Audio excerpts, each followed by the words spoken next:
The pressure to find a man, get married, and start raising kids.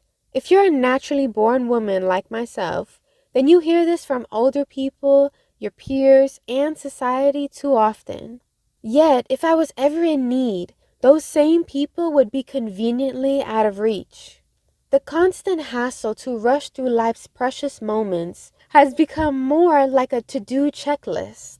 On top of that, very few really advise on the right approach to such a lifelong commitment. Not to mention the people that get married and have kids for the wrong reasons. When you desire something, what are your true intentions? And are there any selfish flaws behind it? From time to time, we hear stories of women and men fleeing their toxic marriages they once believed was a dream come true. In the beginning of a new relationship, it feels so perfect and blissful, like you're on cloud nine.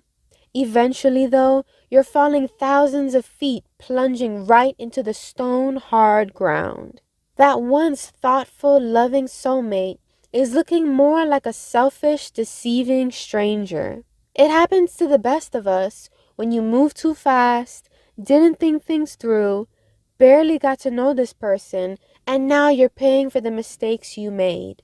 Were you blinded by the affection, gifts, money, attention, or their charming nature? Thank God you weren't in too deep where you couldn't escape fast. But not everyone's verdict is the same. God, who is loving, is also righteously judging us. No matter how much you believe you have a good heart, mistakes and bad choices have consequences to face. That is why it's important to understand the way God designed marriage. Then you can follow the blueprint He has established for your well-being and success. This union between a man and a woman is for the equally yoked couple to live as one in mind, body, and spirit, being in full submission to the Lord. A married couple should be able to balance both of their strengths and weaknesses to lead, protect, and provide for their family while glorifying the Lord with their life. It's an agreement and an understanding that God is and should be the center of your relationship. Whether or not marriage is your goal, being single is nothing to be ashamed of or dread. You might be in a season of singleness or a lifelong commitment to celibacy. Take a moment to read 1 Corinthians chapter 7. If you can scroll on TikTok and Instagram for hours, then you can definitely take 15 minutes out of your day to read some eye-opening advice. I want to point out what Paul wrote in verses 6 through 9. Now as a concession, not a command, I say this. I wish that all were as I am, but each has his own gift from God, one of one kind and one of another. To the unmarried and the widows, I say that it is good for them to remain single as I am. But if they cannot exercise self-control, they should marry. For it is better to marry than to burn with passion.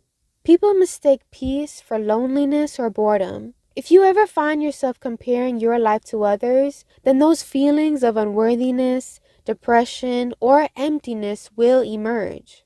When you shift your thoughts to a state of gratitude, though, you don't have time to envy others or dwell on what you don't have.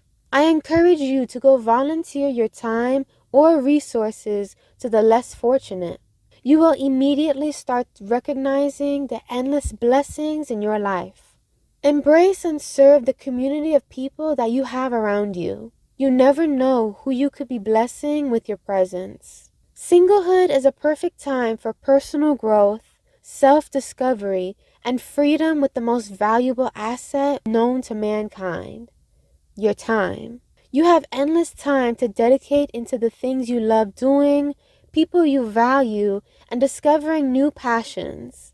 If you struggle with being heavily attached or seeking happiness from your partner, then being in your single era will challenge those beliefs. Create a stronger sense of independence or self-worth and live within God's boundaries to have a more fulfilled life. Remember, don't feel pressured or conditioned to follow society's footsteps, because where is it truly leading you?